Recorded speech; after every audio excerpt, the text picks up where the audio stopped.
The trial judge, Okon Abang, who reaffirmed the invitation sent to Jonathan and Dasuki by METUH to testify in his favor, said that the ruling he had earlier given on Monday still subsists. At Tuesday proceedings, Dasuki, through his counsel Ahmed Raji, had prayed the court to set aside the subpoena order issued against his client on the ground that Dasuki had been in the custody of the Department of State Services (DSS) since September 2015 without a lawful court order.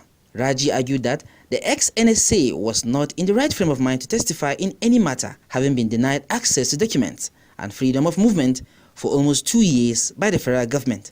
Is not in the right frame of mind to give evidence because of what he has gone through, having been deprived of liberty for the past 2 years. He doesn't have access to any documents.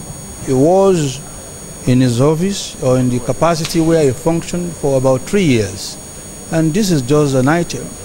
How do you want him to start remembering everything when he does not have access to the documents? And secondly, having indicted him, he enjoys the constitutional right to remain silent.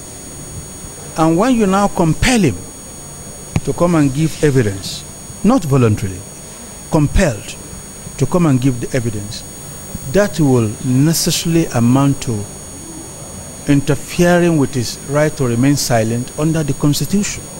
However, counsel to METUH Onyeti Ikpeazu opposed the motion by Dasuki on the ground that he is bound by the order of the court to be in court to give evidence in the trial. He, however, regretted that he had written letters to Dasuki and the Director General of the DSS on the need to produce Dasuki in court for the purpose of giving evidence for his client, but that up till Tuesday, the DSS had not considered it necessary to respond to the letters. Well, a subpoena is supposed to be an order issued by the court to compel a witness, in this case His Excellency, to appear and give evidence.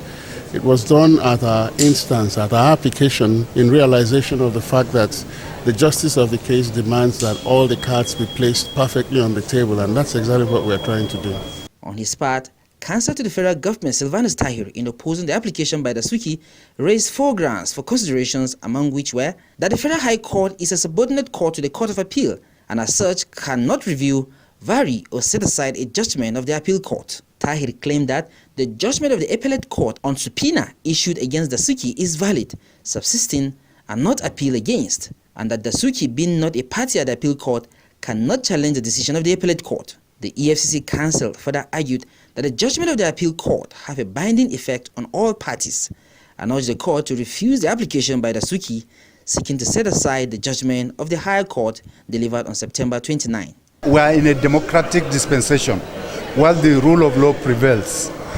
If you had been opportune to read the judgment of the Court of Appeal that led to the issuance of the subpoena, their lordships of the Court of Appeal were very emphatic that under the law, once a witness is served with a subpoena, he is under a duty to answer to the command of the sovereign state to come to court and give evidence.